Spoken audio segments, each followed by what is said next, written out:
ফালৰ পৰা আহিছোঁ। ৰেৰা মানে real estate regulation and development, এইখন 2017 চনত পাছ কৰা আইন। মানে এই আইনখনৰ জৰিয়তে আমাৰ যিবিলাক বিশেষকৈ বিল্ডিংবিলাক হয় ডেভেলপাৰবিলাকে বনায় আৰু এলটিবিলাকক বিক্ৰী কৰে, এলটিবিলাক যিবিলাকে কিনে তেওঁলোকৰ স্বাৰ্থ যাতে সুৰক্ষিত হয় সেইকাৰণে এই আইনখন বনাইছিলে। এতিয়া এই গোটেই প্ৰচেছটোত মাটিৰ মালিকৰ পৰা আৰম্ভ কৰি যোনে প্ৰমোট কৰিব আৰু যোনে কিনিব, বেংক, আকৌ আমাৰ ৰেভিনিউৰ অফিচাৰবিলাক, আকৌ ডেভেলপমেণ্ট অথৰিটিৰ অফিচাৰ পাৰ্মিশ্যন দিয়া, এনেকুৱা সকলোৰে এটা তাত জড়িত হৈ আছে। সেইকাৰণে আমি সংশ্লিষ্ট সকলোকে মাতি ইয়াতে এখন আমি সভা কৰিছোঁ।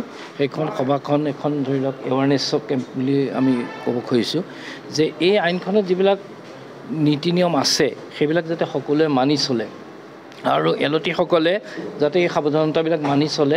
কাৰণ কিছুমান ক্ষেত্ৰত দেখা যায় যে কেতিয়াবা ডেভেলপাৰসকলে ঘৰটো যেতিয়া কমপ্লিট হ'ব বুলি কৈছে তেতিয়া দিয়া নাই, 3 বছৰ দেৰি কৰিছে বা 4 বছৰ দেৰি কৰিছে, বা কাৰোবাক ক'লে 1500 স্কুৱেৰ ফিট দিম বুলি ক'লে দিওঁতে দিলে 1400 স্কুৱেৰ ফিট, এনেকুৱা কিছুমান আপত্তিও থাকে। ৰেৰা হৈছে এটা যিটো অথৰিটি যি এই আপত্তিবিলাক আবেদন লৈ এইবিলাক গ্ৰহণ কৰি এটা মীমাংসা কৰিব পাৰে। আৰু এটা হৈছে যাতে এই প্ৰজেক্টবিলাক যাতে সোনকালে হয়। কেতিয়াবা দেখিছে যে কোনোবা এজনে ডেভেলপ কৰিব খুজিছে, প্ৰমোচন মাটিৰ পাৰ্মিশ্যনটো অহা নাই বা ডেভেলপমেণ্ট অথৰিটিৰ পাৰ্মিশ্যনটো দেৰি হৈছে। গতিকে এইবিলাক কেনেকৈ এটা ফাষ্ট ফৰৱাৰ্ড মুডত লৈ যাব পাৰি।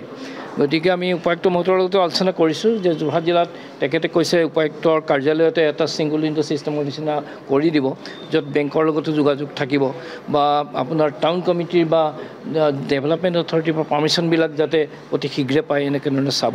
আৰু বিশেষকৈ আপোনালোকৰ জৰিয়তে এটা আহ্বান জনাব খুজিছোঁ, যোৰহাট বুলিয়েই নহয় গোটেই অসমৰ যিসকল লোকে ফ্লেট বা এপাৰ্টমেণ্ট কিনিব খোজে তেওঁলোকে যাতে প্ৰথমতে এটা কথা চাই লয় যে ফ্লেটটো ৰেৰাত ৰেজিষ্টাৰ হয় নে নহয়। যদি ৰেৰাত ৰেজিষ্টাৰ হয় তেতিয়া তেওঁলোকৰ কিছু যদি কিবা আবেদন থাকে তেতিয়া আমি এইবিলাক চাব পাৰিম।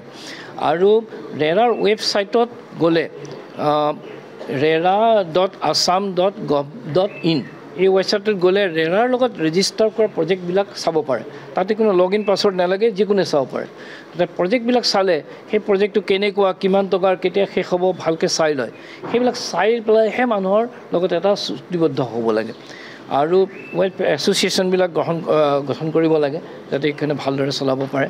তেতিয়া আমাৰ এই যিটো বহুত মানুহ বিশেষকৈ মধ্যবিত্ত, নিম্ন মধ্যবিত্ত বা উচ্চ মধ্যবিত্ত কওক, তেওঁলোকৰ গোটেই জীৱনৰ সঞ্চিত ধন শেষৰ ফালে এটা ফ্লেট কিনাত ঘৰটোত থাকিবৰ কাৰণে কৰে, তেওঁলোকে যাতে সময়মতে পায় আৰু নিজে বিচৰামতে মানদণ্ড হয়, এইখিনি আমি চাবৰ কাৰণে এতিয়া আমি যোৰহাট জিলাত মই চেয়াৰমেন হোৱা বেছিদিন হোৱা নাই, যোৰহাট জিলাৰ পৰা আৰম্ভ কৰিছোঁ। আমি সময়ত বেলেগ বেলেগ জিলাবিলাকলৈ যাম, এইদৰে এটা আয়োজন কৰিম। গতিকে আপোনালোকৰ জৰিয়তে আহ্বান কৰিছোঁ এলটিসকললৈ, বিল্ডাৰসকললৈ যাতে সকলোৱে আইনৰ নীতি নিয়মবিলাক মানি আমাৰ যিটো ৰিয়েল ইষ্টেটৰ গ্ৰ'থটো এটা ক্ষিপ্ৰভাৱে হৈ যায়, সেইকাৰণে যাতে সকলোৱে সহযোগিতা আগবঢ়ায়। ধন্যবাদ। জিলা আয়ুক্তৰ কাৰ্যালয়ত যিটো এটা আপোনাৰ ৰুম থাকিব বুলি কৈছে, সেই ৰুমটোত সকলোখিনি কাম কৰিব নেকি? তেওঁলোকে মানে কামবিলাকতো নিজৰ নিজৰ জেগাত হ'ব। ধৰি লওক যোৰহাট ডেভেলপমেণ্ট অথৰিটিৰ কাম তেওঁলোকে কৰিব, কিন্তু তেওঁলোকে লিংকটো কৰি দিব। আজি ধৰি লওক যদি ডেভেলপমেণ্ট অথৰিটিত যদি কৈছে যে নহয় এইটোতো কৰোঁতে 3 মাহ লাগিব, তেওঁলোকে হয়তো যদি কৈছে নহয় এইটো 15 দিনত কৰি দিয়া। কাৰণ এইখিনি হৈছে আমাৰ সামগ্ৰিকভাৱে, এইটো এজন ব্যক্তিৰ বুলি কথা নহয়, সামগ্ৰিকভাৱে গোটেই চহৰখনৰ এটা উন্নতিৰ কথা আছে। এইটো যোৰহাটৰ উপায়ুক্তজনে ভাল কথা কৈছে।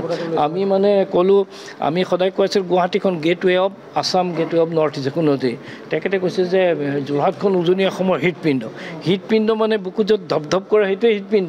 গতিকে ইয়াৰ পৰাই এটা সৃষ্টি হ'ব লাগে, যাতে এটা মুভমেণ্টৰ নিচিনা এটা সচেতনতা।